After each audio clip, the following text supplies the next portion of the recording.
1800 نه یو اختلاف شروع شوی تقریبا دا 200 کال وشو په امت کې یو اختلاف دی. هغه اختلاف دا دی چې پیغمبر نور دی که بشر دی. پیغمبر نور دی که بشر دی.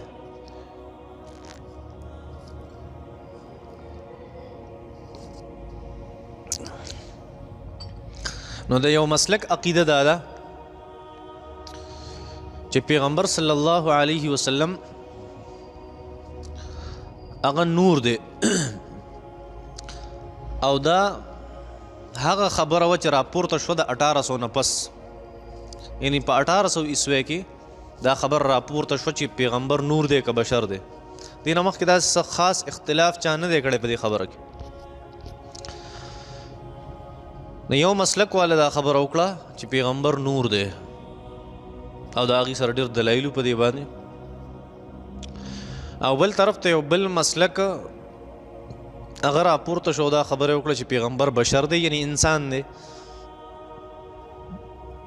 فرشتي الله جل شانه د نور نه پیدا کړي او انسانان الله جل شانه داسې نه دي پیدا کړي. نبی کریم صلی الله علیه وسلم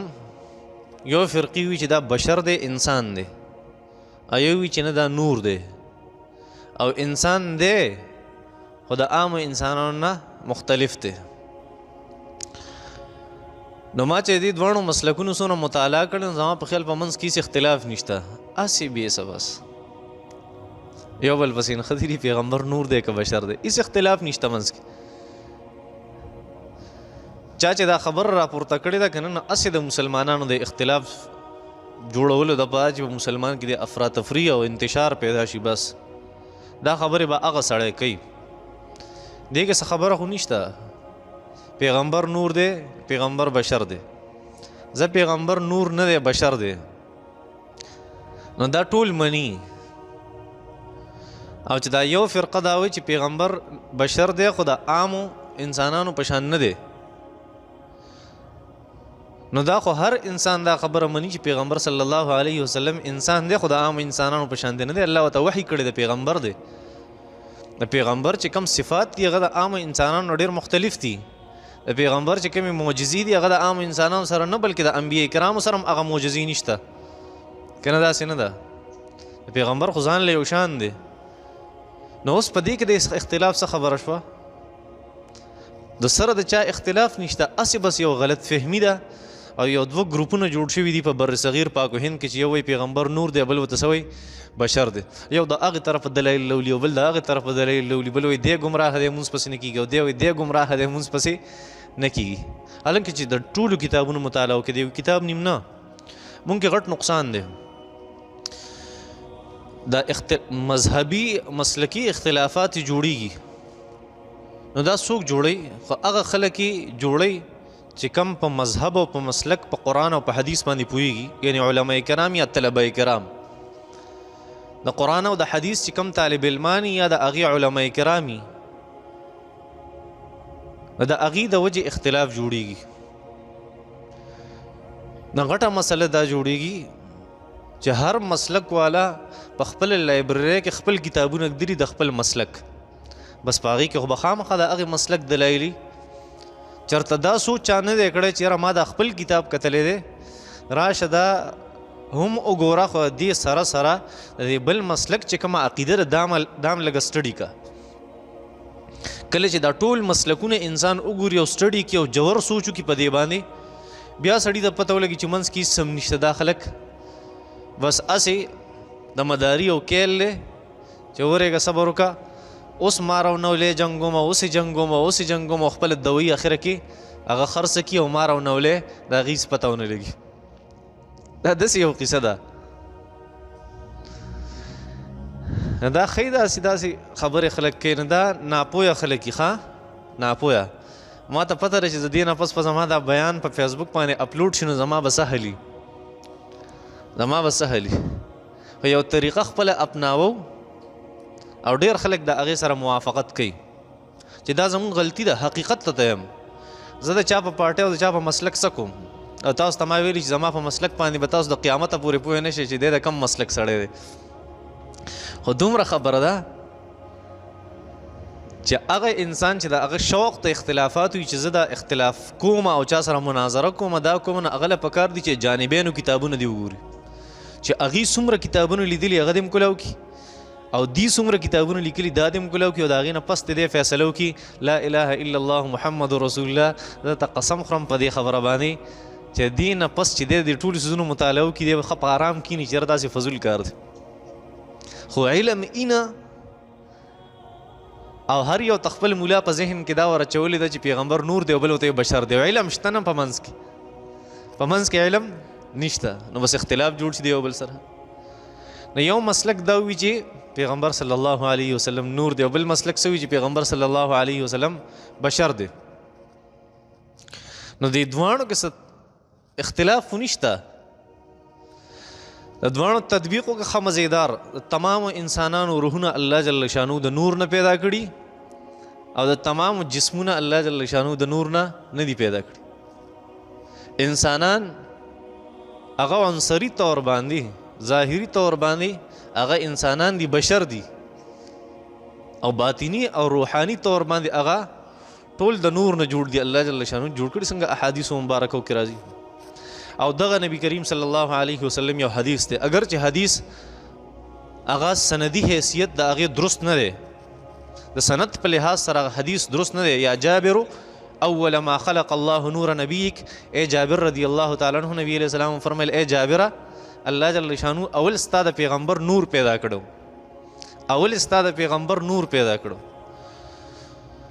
دا روایت خو اول درست نه دی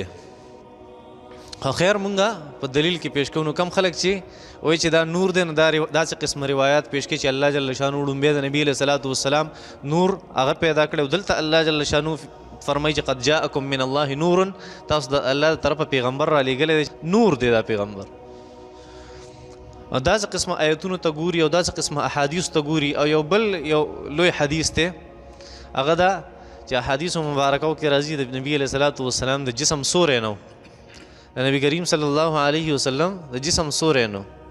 او د جسم خو سوری یي نو پته لګي د نبی علیه السلام دا جسم نه دی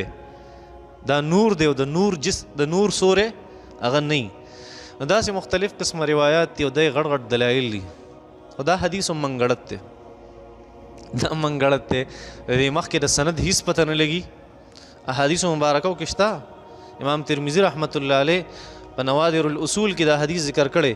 امام سیودی رحمت الله علیه په خصائص الکبرا کې ذکر کړی امام رازی رحمت الله علیه هم د دې تذکره کړی دی خبرې چې نبی علیه الصلاۃ والسلام د جسم هغه سوری هغه نو په ځمکه به نه پرېوته دا خبرې دي خو د دې خبرو څه حیثیت نشته ویم درته چې ولې نشته او بل طرف ته هغه خلک چې هغوی وایي نبي علیه صلات وسلام بشر دی بس په دغې خبره کلک ولاړ دي هلکه تاسو له پکار دي چې تاسو خپل منځ کې کینې یو بل ته دا ووایئ چې یاره زما دا خبره هم دې درست شي او ستا دا خبره هم دې درست شي د دې دپاره اسانه طریقه ده چې یو به ووایو چې دا روح دا د نور نه جوړ دی او دا جسم دا بشر دی اسانه خبره دی که څه اختلاف نو ځکه مونږ وایو چې زموږ عقیده دا ده چې پیغمبر صلی الله علیه وسلم هم نور دی هم بشر دی که څوک وایي چې صرف نور دی نبی علیه صلات وسلم دا غلطه ده که څوک وایي چې نبی علیه السلام صرف بشر دی دا خبره هم غلطه ده تاسو تماوي چې انسان د تمامو مسلکونو کتابونو وګورو نو ته پته ولګي چې یاره دا مونږ چې کوم اختلافات دی یو بل سره ساتو او چې زمونږ هغه پویه خلک دي په دې سیس پسې ورپسې شوي تاسو د دې نه مخکې آیتونه مبارکه ذکر شو چې یهودیان او عیسایان مقصدي خبرې چې کوم د نصیحت وی هغې پرېښودي او د الله جل شانو کلام یې د خپل خواهش دپاره استعمال کو نو الله جل شانو ذلیل او رسوا کړه دقه شان زمونږ دا طبیعت جوړ شوی دی چې مونږ هره خبره خپل ځان طرف ته راړو چې د فایدې او بس چې زما عزت خراب نشي او زه د لږ یو سټپ ترې راښکته نشم د دې بل نه بس دا د هر انسان سوچي دا مونږ جګړې ولې کوو دا مونږ یو بل ته کنځل ولې کوو دا مونږ د یو بل بېعزتۍ ولې کوو دا مونږ چېرته دا نه خوښو چې یو سړی زمونږ یو سټپ د پاسه دا هغه خبره موږ نه برداشت کړو یو سټپ ته د پاسې دا یو انسان زمانه دا موږ نه برداشت کوو چې نه برداشت کوو جګړه هم کوو بېعزتي هم کوو کنځلې هم کوو د چا خور نه معاف کوو د چا کور نه معاف کوو د چا مور نه معاف کوو چې څه په خوله راځي هغه ورته بیا وایو دا ولې حالانکې دا انسانیت نه دی دا د انسانیت خلاف خبرې دي. انسانیت الله جل شانو خو عاجزي ښیي انسان ته، پیغمبر صلی الله علیه وسلم خو عاجزي ښیي. دا درس دی، دا د نصیحت خبرې دي چې دا مونږ پرېښي دي او په هغې څیزونو پسې ورپسې شوي چې هغه د مقصد نه دي. د خامخا اختلافات د کم خلک چې وایي چې یاره زمونږ دلیله نبی علیه صلات وسلام بشر دی، نو هغوی قرآن مجید کې الله جل شانو سورې کهف کې آخري آیت مبارکه دی، ای نبی علیه صلات وسلام ته ورته ووایه قل انما انا بشر مثلکم، زه ستاسو په شان یو بشر یم. د هغې دا دلیل دی، د هغې دا دلیل دی. اوس په دې کې د اختلاف څه خبر ده، اوسه پورې زما دماغو ته رانله کم مسلک هغې تمام کتابونه ما کتلي او د هغې یو بهترین کتاب دی جاء الحق وزهق الباطل. دا ړومبی چې کومه فرقه وه دا د بریلیانو حضراتو وه چې پیغمبر صلی الله علیه وسلم نور دی چې ځان ته اهل سنت والجماعت وایي. او دویمه دا کومه عقیده چې وه دا د دیوبندیانو حضراتو ده چې هغې هم ځان ته اهل سنت والجماعت وایي. دیوبندي حضرات وایي مونږ په حق یو، هغه وایي مونږ په حق یو. هغې د دې خلاف کتابونه لیکلي دي، د هغې خلاف کتابونه لیکلي. او دا ټول چې ما وکړه منځ ته دا نتیجه راووته چې منځ کې هېڅ اختلاف نشته. هغه چې څه وایي د هغې یو لوی حکیم الامت دی د بریلیانو مولانا احمد یار خان نعیمي رحمت الله علیه. د هغه کتاب چې وګوري دا هله انسان ته پته لګي کله چې انسان د تمامو طرفونو ځکه خو کله چې یو سړی هغه فیصله کوونکی یو سړی فیصله کوونکی هغه به د یو طرف خبره نه اوري، چېرته به هم د یو طرف خبره نه اوري. نو دې د دیوبندیانو په مدرسو کې سبق ووایي بیا وایي مونږ په حق یو، د بریلیانو په مدرسه کې سبق ووایي زه په حق یم، د پنجپیریانو په مدرسه کې سبق ووایي زه په حق یم، د اهل حدیثو په مدرسه کې سبق ووایي زه په حق یم، د جماعت اسلامي په مدرسه کې سبق ووایي زه په حق یم. تاسو نور سم لیدلي په سترګو باندې که نه بس خپل مسلک نه تاویږي را تاویږي. دا دین اسلام د دې خبرې بالکل اجازت نه ورکوي. دین اسلام هغه ترغیب او د دین اسلام تعلیم او د دین اسلام درس دا دی چې واعتصموا بحبل الله جميعا ولا تفرقوا، چې تاسو قرآن مجید په هغې باندې خپلې منګولې کلکې ولګوئ، ولا تفرقوا فرقې مه جوړوئ.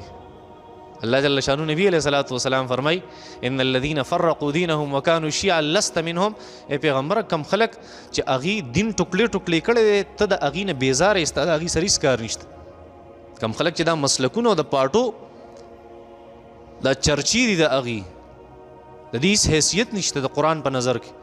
د حدیثو په نظر کې د هېڅ حیثیت نشته چې معمولي خبر په یو بل پسې مونږ نه کوئ. دا څه مطلب دی؟ دا جنت دومره وړوکی دی، دا جنت صرف د دیوبندیانو دپاره دی، دا جنت صرف د اهل حدیثو دپاره دی، دا جنت صرف د بریلیانو دپاره دی، دا جنت صرف د پنجپیریانو دپاره دی، دا جنت صرف د تحریک انصاف دپاره دی، صرف د جماعت اسلامي دپاره دی، صرف د جمعیت دپاره دی، صرف د نیشنل پارټي او پیپل پارټي. د الله د جنت دونه وړوکی نه دی، د الله ډېر غټ جنت دی. ښه عرضها كعرض السماوات والارض، الله جل شانو جنت خو دونه عرضها، تاسو ته ما ویلي په تفسیر د دې آیت مبارکه کې چې الله جل شانو فرمایي عرضها، د جنت پلنوالی دومره غټ دی د اسمانونو د ځمکې عمره دی. اوږدوالی نه دی ذکر کړی، پلنوالی ذکر کړی. اوږدوالی همیشه د پلنوالي نه سیوی، دا پلنوالی الله ځکه ذکر کړی جنت چې الله فرمایي چې پلنوالی دومره زیات دی اوږدوالی به څومره وي، اوږدوالی څومره وي. خو مونږه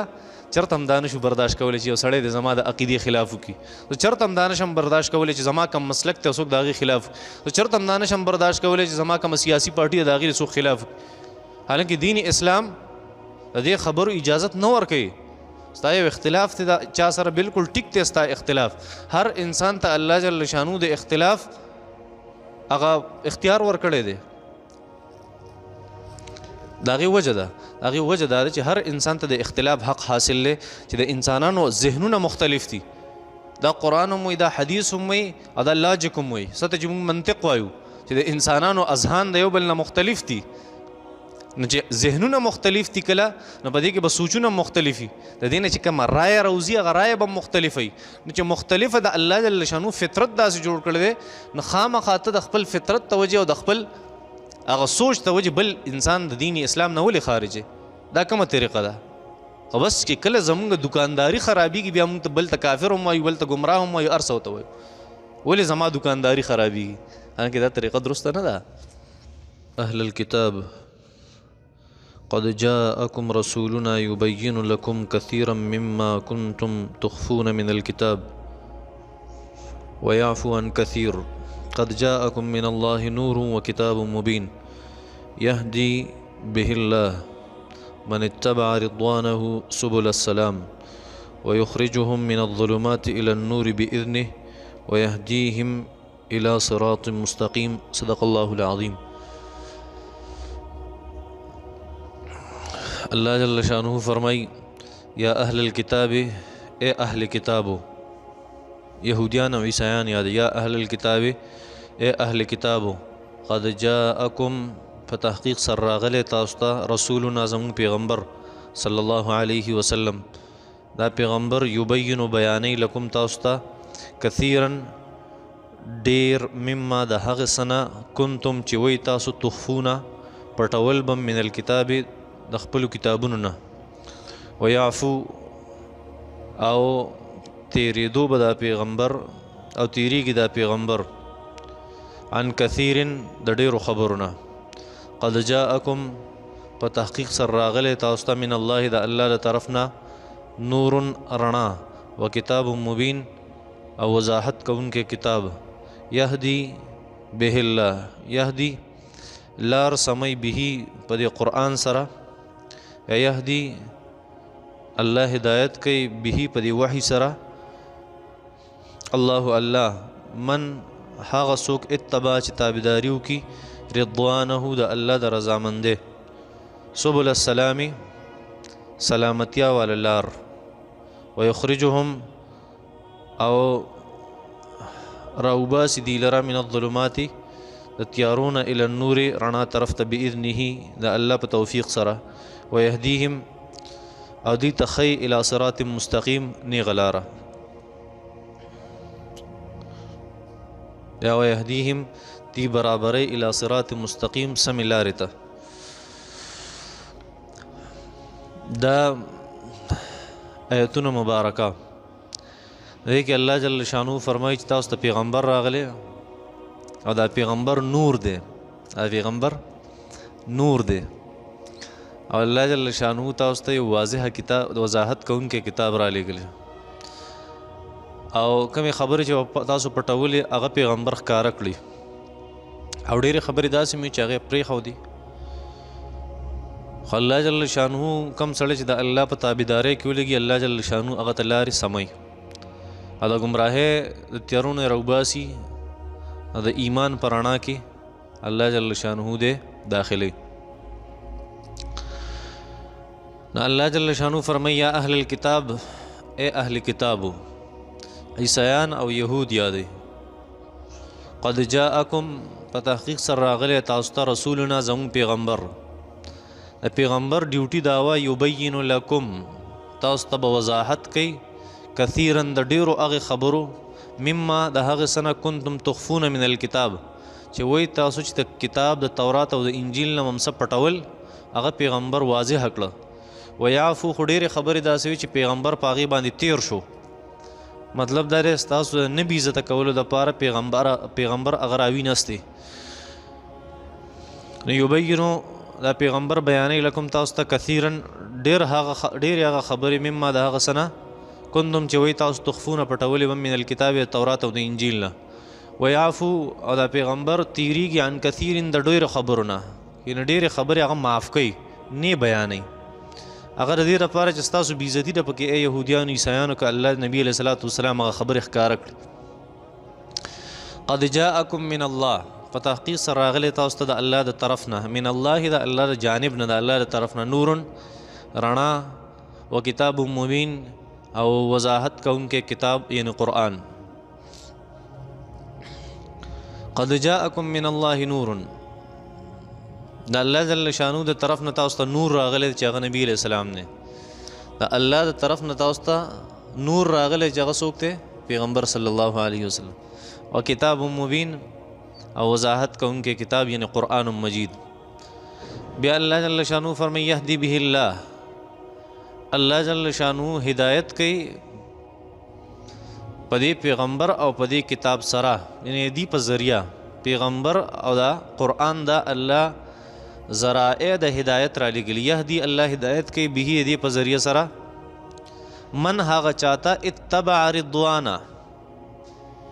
چې تابعداریو کی د الله د رضا، یعنی هغه لټي د الله جل شانو رضا، یعنی مخلصي، نو هغه د الله جل شانو سکی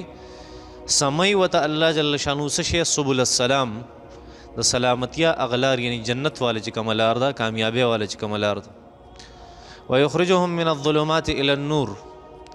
او الله جل شانو روباسي دا خلق من الظلمات لتيارون الى النور رڼا طرف ته باذنه په خپل توفیق سره دا د الله جل شانو هغه توفیقی چې یو انسان هغه د گمراهین روباسي او رڼا ته داخل کی قرآن مجید کې یو عجیبه نکته ده هغه نکته ده